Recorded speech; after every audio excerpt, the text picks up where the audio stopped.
আমাদের বোনদের যখন পিরিয়ড চলে, যাদের পিরিয়ড চলে, যেটাকে হায়েদ বলে আরবিতে, মেনস্ট্রুয়েশনাল পিরিয়ড চলাকালীন রোজা রাখা যাবে না, তাদেরকে ছাড় দেওয়া হয়েছে, তবে এগুলো কাজা করবে পরে। পাশাপাশি নেফাজ যেটাকে বলে, আফটার বেবি ডেলিভারি পিরিয়ড অথবা পোস্ট পার্টাম পিরিয়ড যেটাকে বলে, বাচ্চা ডেলিভারি দেওয়ার পরে আমাদের মায়েদের বোনদের যে ব্লিডিংটা হয় লম্বা সময়, প্রায় 40 দিন, রমাদান মাস যদি ওই টাইমে পড়ে যায় তাহলে এই সিয়ামগুলো তারা রাখতে পারবেন না এবং তাদেরকে ছাড় দেওয়া হয়েছে। কয়টা রোজা তাদের ভাঙলো সে কারণে তারা গুণে রেখে পরবর্তীতে এগুলো আদায় করবে। এর দলিল হচ্ছে সুনানে তিরমিজির হাদিস, বর্ণনা করেছেন আম্মা জান আয়েশা রাদিয়াল্লাহু তাআলা আনহা।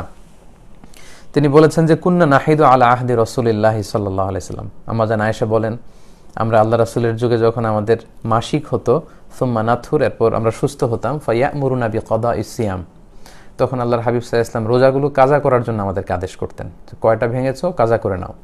ওয়ালা ইয়ামুরুনা বিকাদাইস সালাহ, কিন্তু সালাতগুলো কাজা করার আদেশ করতেন না।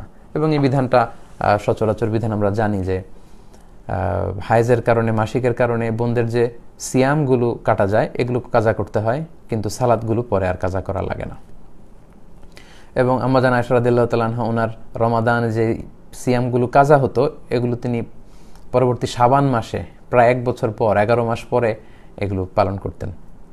এর কারণ হচ্ছে আল্লাহ রাসূল সাল্লাল্লাহু আলাইহি ওয়াসাল্লামের দিকটাকে খেয়াল করে, কারণ রাসূল সাল্লাল্লাহু আলাইহি ওয়াসাল্লাম নিজেও রমাদানের পরে শাবান মাসে সবচেয়ে বেশি নফল রোজা রাখতেন। তো রাসূল সাল্লাল্লাহু আলাইহি ওয়াসাল্লামের সাথে মিলিয়ে উনিও ওনার ফরজ ভাঙ্গা রোজাগুলো উনি রেখে ফেলতেন।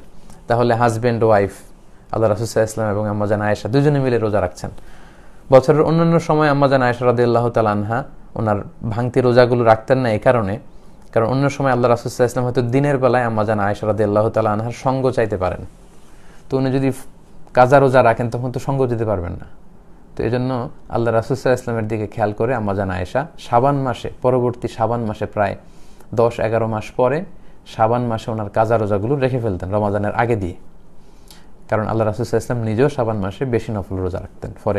ফলে আম্মা জান আয়েশার সঙ্গ পাওয়ার প্রসঙ্গটি দিনের বেলা আর আসতো না।